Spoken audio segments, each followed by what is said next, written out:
Hello दोस्तों, stock market STV channel पर आप सभी का स्वागत है। आज इस वीडियो में हम बात करने वाले हैं आशीर्वाद कैपिटल लिमिटेड के बारे में। हम सबसे पहले इस कंपनी के फंडामेंटल्स को डिटेल में समझेंगे। उसके बाद टेक्निकल चार्ट्स पर वीकली और डेली दोनों टाइम फ्रेम पर एनालिसिस करेंगे। फिर ओवरऑल रिव्यू देंगे और लास्ट में ये भी डिस्कस करेंगे कि जो लोग इस स्टॉक में एंटर करना चाहते हैं उनके लिए क्या सही रहेगा और जो ऑलरेडी इन्वेस्टेड हैं उन्हें क्या करना चाहिए। सबसे पहले फंडामेंटल्स से शुरुआत करते हैं। आशीर्वाद कैपिटल लिमिटेड एक नॉन बैंकिंग फाइनेंशियल कंपनी है जो मेनली इन्वेस्टमेंट्स और फाइनेंसिंग रिलेटेड एक्टिविटीज में काम करती है। कंपनी का स्केल छोटा है, मार्केट कैप भी काफी लिमिटेड है, मतलब ये एक माइक्रो कैप या स्मॉल पेनी टाइप स्टॉक कैटेगरी में आती है। इस तरह की कंपनीज में सबसे बड़ा रिस्क होता है कंसिस्टेंसी का।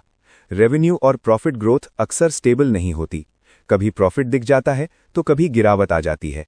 रिटर्न ऑन इक्विटी और रिटर्न ऑन कैपिटल जैसे रेशियोज भी काफी लो रहते हैं, जो ये दिखाता है कि कंपनी अपने कैपिटल का एफिशिएंट यूज नहीं कर पा रही। डिविडेंड भी यहां नहीं मिलता, मतलब इन्वेस्टर को रेगुलर कैश रिटर्न्स का बेनिफिट भी नहीं मिलता। वैल्यूएशन की बात करें तो स्टॉक प्राइस अपनी कैटेगरी के हिसाब से कभी कभी ज्यादा प्रीमियम पर भी ट्रेड करता हुआ दिख जाता है, जबकि ग्रोथ और अर्निंग्स उस लेवल पर जस्टिफाई नहीं करती। Long term financial track record भी बहुत इंप्रेसिव नहीं है, न कोई अग्रेसिव एक्सपेंशन स्ट्रैटेजी दिखती है और न ही कोई ऐसा स्ट्रॉन्ग ग्रोथ ट्रिगर दिखाई देता है जो स्टॉक को पावरफुल री रेटिंग दे सके।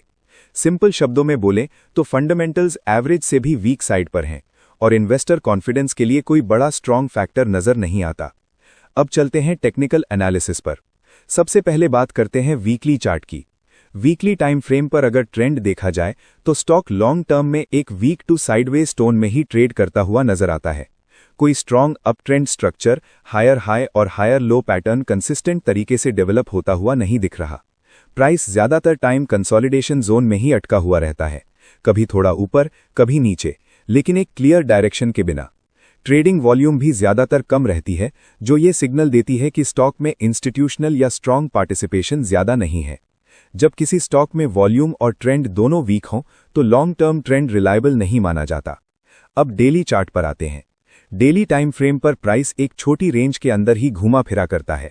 सपोर्ट के आसपास थोड़ा बाउंस मिल जाता है, रेजिस्टेंस के आसपास फिर सेलिंग आ जाती है। कोई क्लियर ब्रेकआउट स्ट्रक्चर नहीं, न ही कोई सॉलिड बुलिश मोमेंटम दिख रहा है। मूविंग एवरेजेस के अराउंड ही प्राइस चलता है, कभी ऊपर तो कभी नीचे क्रॉस करता रहता है, जो अगेन एक नॉन डायरेक्शनल मार्केट का साइन होता है। जब तक प्राइस किसी स्ट्रॉन्ग रेजिस्टेंस के ऊपर सस्टेन न करे तब तक टेक्निकल पॉइंट ऑफ व्यू से कोई स्ट्रॉन्ग बुलिश कॉन्फिडेंस बनाना मुश्किल है। अब ओवरऑल रिव्यू की बात कर लेते हैं। फंडामेंटल साइड से स्टॉक वीक है, ग्रोथ स्लो है, बिजनेस स्केल छोटा है और फाइनेंशियल स्ट्रेंथ इंप्रेसिव नहीं है। टेक्निकल साइड पर भी स्टॉक में न मोमेंटम है न क्लियर ट्रेंड है, ज्यादातर साइडवेज या वीक टोन में ही मूवमेंट हो रहा है। रिस्क हाई है और रिवॉर्ड क्लैरिटी वीक है। अब बात करते हैं डिसीजन पॉइंट की।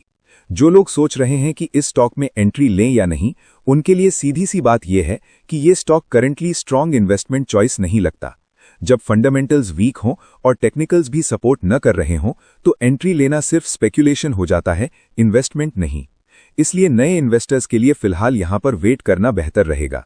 जो लोग ऑलरेडी इन्वेस्टेड हैं उनके लिए ये डिपेंड करता है कि किस पर्पस से इन्वेस्ट किया था। अगर सिर्फ होप पर होल्ड कर रहे हैं तो ये रिस्की स्ट्रैटेजी है। अगर प्राइस सपोर्ट के नीचे स्लिप करता है तो एग्जिट कंसिडर करना समझदारी होगी। अगर लॉन्ग टर्म पेशेंस है और हाई रिस्क टॉलरेट कर सकते हैं तो होल्ड भी कर सकते हैं, लेकिन बिना एक्सपेक्टेशन के, क्योंकि फिलहाल कोई स्ट्रॉन्ग पॉजिटिव ट्रिगर नजर नहीं आता। दोस्तों, ये वीडियो सिर्फ एजुकेशनल और इन्फॉर्मेशनल एनालिसिस है, कोई बाय या सेल रिकमेंडेशन नहीं है। स्टॉक मार्केट में रिस्क होता है, इसलिए हमेशा अपनी रिसर्च करें, अपने फाइनेंशियल एडवाइजर से कंसल्ट करें और अपने रिस्क टॉलरेंस के हिसाब से डिसीजन लें। अगर आपको ये डिटेल्ड एनालिसिस पसंद आया हो तो वीडियो को लाइक करें, चैनल को सब्सक्राइब करें, अपने दोस्तों के साथ शेयर करें और कमेंट करके बताएं कि आपका आशीर्वाद कैपिटल के बारे में क्या व्यू है। धन्यवाद, मिलते हैं नेक्स्ट वीडियो में।